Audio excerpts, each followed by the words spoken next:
Lives of the prophets, let's learn from them. Let's learn from them. Lives of the prophets, lives of the prophets, lives of the prophets, lives of the prophets, lives of the prophets. Alhamdulillahi Rabbil Alameen wa salatu wa salamu ala Sayyid al-Anbiya wal Mursaleen. Amma ba'id, fa'udhu billahi minash shaitanir rajim. Bismillahir rahmanir rahim. Salatu wa salamu alayka ya Rasulallah wa ala alika wa ashabika ya Habiballah. Salatu wa salamu alayka ya Nabi Allah wa ala alika wa ashabika ya Nur Allah. There are many virtues and blessings of reciting salutations upon the best of creation sallallahu alaihi wasallam. As it has been stated that when a person recites one durood, when a person recites one salutation, Allah subhanahu wa ta'ala, due to the blessing of that salutation, creates an angel.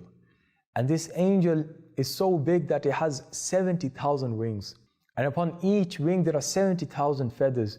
And Allah subhanahu wa ta'ala causes that angel to go and dip into the pond of nur, into the pond of light.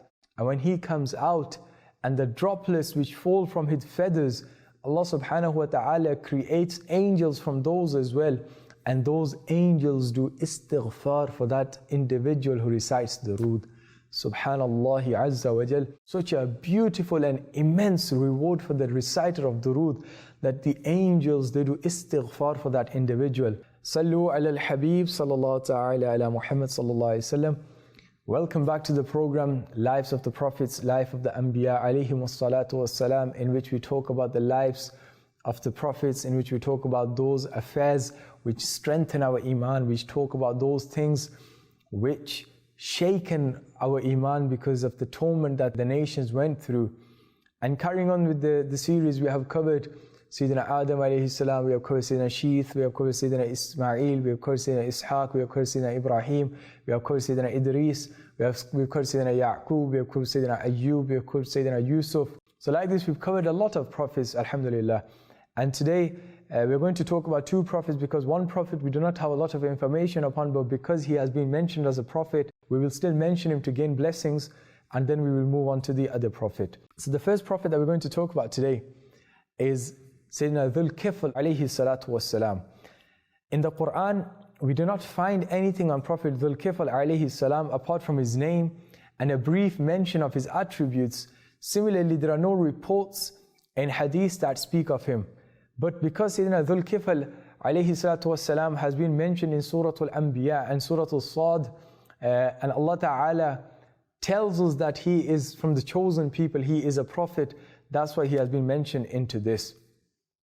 Sayyidina Dhul Kifl alayhi salatu wassalam was a very important and a beautiful prophet, as Allah Ta'ala mentions him in the glorious Quran, and it has been said, translation from Kanzul Iman, and Ismail and Idris and Dhul Kifl, all of them were patient, and we admitted them into our mercy. Indeed, they are amongst those who deserve our special closeness. Dhul Kifl alayhi salam is a beautiful and important prophet, because Allah subhanahu wa ta'ala has firstly mentioned him by name in the glorious Quran. Secondly, he has mentioned him amongst the prominent Anbiya, such as Sayyidina Ismail, Sayyidina Idris alayhi salatu wassalam. And in another part of the Quran, Allah says, and remember Ismail and Yasa' and Dhul Kifl, and they are all excellent. Allah subhanahu wa ta'ala has referred to them as excellent. And this is as much information as we have on Sayyidina Dhul Kifl alayhi salatu wassalam. So we will move on to the second prophet, which is a very famous prophet. We have a lot of detail in relation to this prophet. There is a whole surah which has been named after this prophet, and his story is used to express tawakkul. His story is used to motivate people, and this person has an extreme connection with Allah subhanahu wa ta'ala. And the name of this prophet is Sayyidina Yunus alayhi salatu wassalam. Yes, the famous story of the whale, the famous story of Sayyidina Yusuf alayhi salam being in the stomach of the whale for a period of time, is what we will be covering today. Yunus alayhi salatu wassalam has been referred to different places in the Quran. There is a whole surah to Yunus, which has been mentioned after him. He has also been mentioned in Surah Al-Anbiya, Surah Al-Qalam, and Surah Al-Saffat. These are all those places that in which Sayyidina Yunus alayhi salatu wasalam has been mentioned in. His name is Yunus, and he remained inside the whale, and he is also referred to as Dhunnun and Sahib al-Hut. Sahib al-Hut, Hut in Arabic refers to a whale. So when we say Sahib al-Hut, this refers to the companion of the whale because he spent time with the whale. The incident concerning the people of Yunus alayhi salatu wasalam is as follows. They resided in the Mosul's region of Nineveh. These people were engaged in disbelief and polytheism.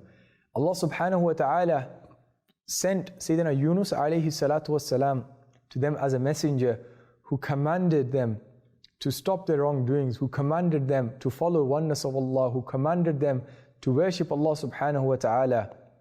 But these people remained stubborn upon their disbelief.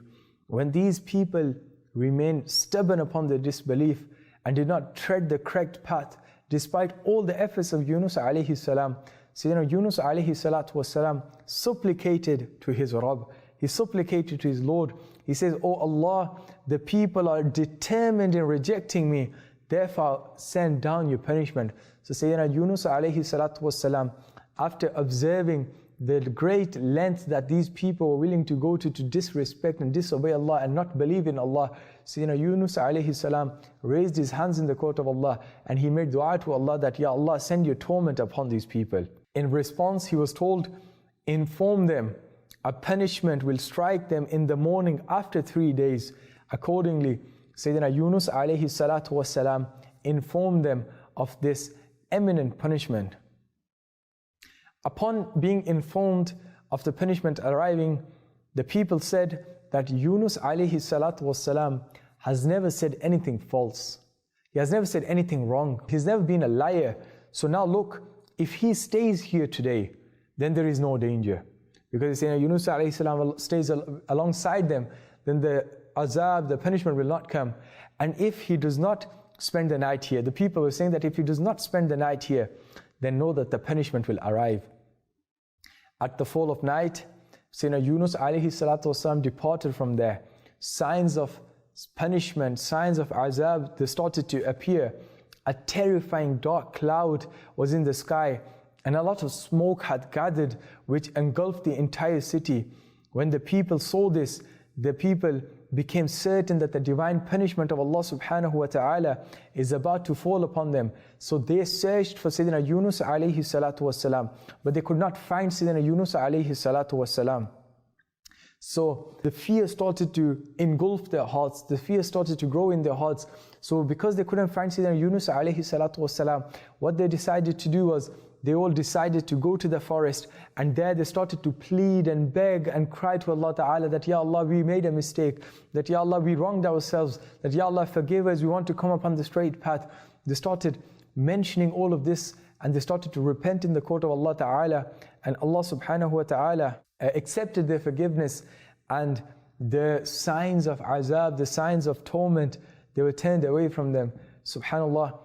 A question can arise here, that in the story of the Pharaoh, Pharaoh, he saw the divine punishment and he repented, but his repentance wasn't accepted.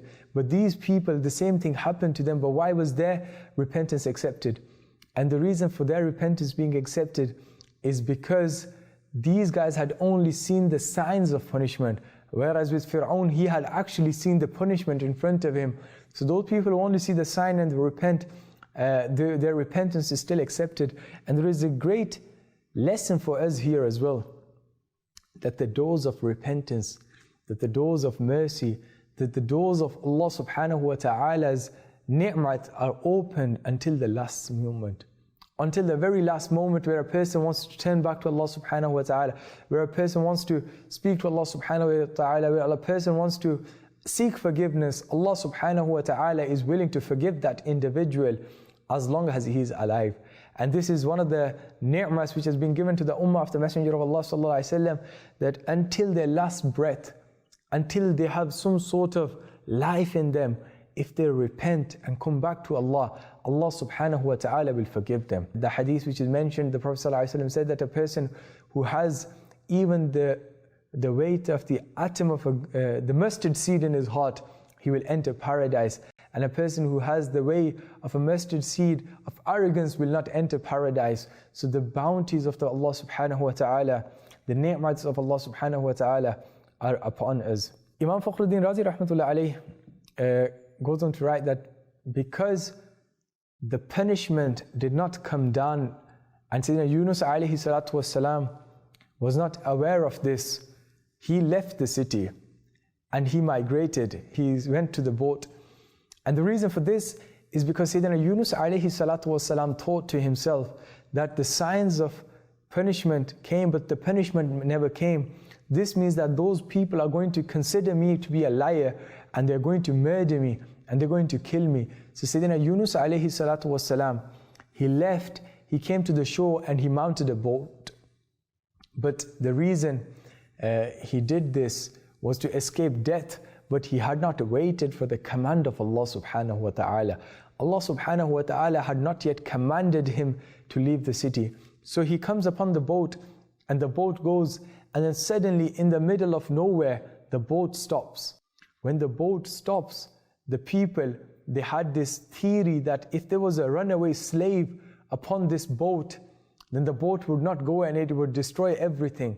So when they asked around, they found that Sayyidina Yunus alayhi salatu wasalam was that individual. So they picked him up and they threw him into the ocean. And when he goes inside the ocean and when he is there, Allah subhanahu wa ta'ala orders a whale, Hut, to come and engulf Yunus alayhi salam. So when Sayyidina Yunus alayhi salatu wasalam is in the stomach of Hut, Allah subhanahu wa ta'ala orders that fish that Yunus is not food for you. So do not harm him, do not cause him any distress, and he should stay in your belly and make your belly a place of residence for him. So Sayyidina Yunus alayhi salatu wasalam stayed in the stomach of that fish. Different narrations. Some say he stayed there for 1 day, some say he stayed there for 3 days, some say he stayed there for 7 days, some say he stayed there for 40 days. Some are even of the opinion that the same day he went into the stomach of the fish is the same day that he was brought out of. Now, despite being inside the fish, he became extremely weak. He became so weak to the extent that the hair of his body had fallen. So Allah subhanahu wa ta'ala then ordered the fish to regurgitate Sayyidina Yunus alayhi salam, and Sayyidina Yunus alayhi salatu salam swept upon a shore. And when he was upon that shore, he was extremely weak, he was not able to get up. So Allah subhanahu wa ta'ala commanded a goat.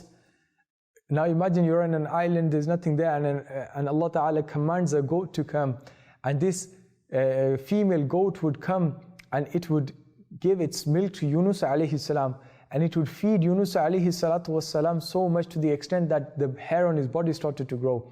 And there's the vegetable of gourd, which we call kaddu as well. And the quality and the attribute of kaddu is that it grows on the floor. But Allah Ta'ala commanded this gourd, this pumpkin, to go over the body of Yunus alayhi salam to shade him, and it shaded him. And this has been mentioned in the glorious Quran. And we grew a tree of gourd as a miraculous shelter above him. And Sayyidina Yunus alayhi salatu wasalam was there, and the goat would come and would nurture, would give its milk to Sayyidina Yunus alayhi salam, and he would be shaded by the pumpkin, by the gourd, and like this he became healthy, and Allah subhanahu wa ta'ala granted him his health back as well. Subhanallah. He has been mentioned in a hadith. It is narrated by Sayyidina Sa'ad bin Malik radiallahu anhu that the Messenger of Allah sallallahu alayhi wasallam said that, should I not guide you towards an Ismul Azam, should I not guide you towards a great name of Allah subhanahu wa ta'ala, which when used in supplication, the supplication is accepted, and when used for asking for something, it is always granted. And they said that, what is this supplication? What is this Ismul Azam? What is it? And they said, it is the same words which Yunus alayhi salatu wasalam said in the stomach of the fish. And what are those words? La ilaha illa anta subhanaka inni kuntum min az-zalimin. These are the words of Sayyidina Yunus alayhi salam, that it is said that a person, if he uses these words to make a certain dua in the court of Allah subhanahu wa ta'ala, Allah subhanahu wa ta'ala accepts that dua. If a person uses these and he wants something, is in a state of difficulty, then Allah subhanahu wa ta'ala will remove that difficulty. It has been stated by the Messenger of Allah sallallahu alaihi wasallam that, Ya Rasulullah, somebody said that you are very fond of gourd, you like pumpkin a lot, you like Kaddu Sharif a lot.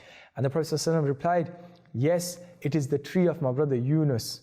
So the Prophet sallallahu alaihi wasallam was very fond of gourd, of Kaddu, because of many reasons, and one of the reasons was because it was that vegetable which came to the help of Sayyidina Yunus alayhi salatu wasalam. May Allah subhanahu wa ta'ala grant us the tawakkul of Sayyidina Yunus alayhi salatu wasalam, and the way he took him out of the difficulty of the stomach of the fish. May Allah subhanahu wa ta'ala remove our difficulties as well. Ameen bijahin nabiy al-ameen wa sallallahu alayhi wa sallam. Sallu ala al-habib sallallahu ta'ala ala Muhammad sallallahu alayhi wa sallam. Lives of the prophets, let's learn from them. Let's learn from them. Lives of the prophets, lives of the prophets, lives of the prophets, lives of the prophets, lives of the prophets.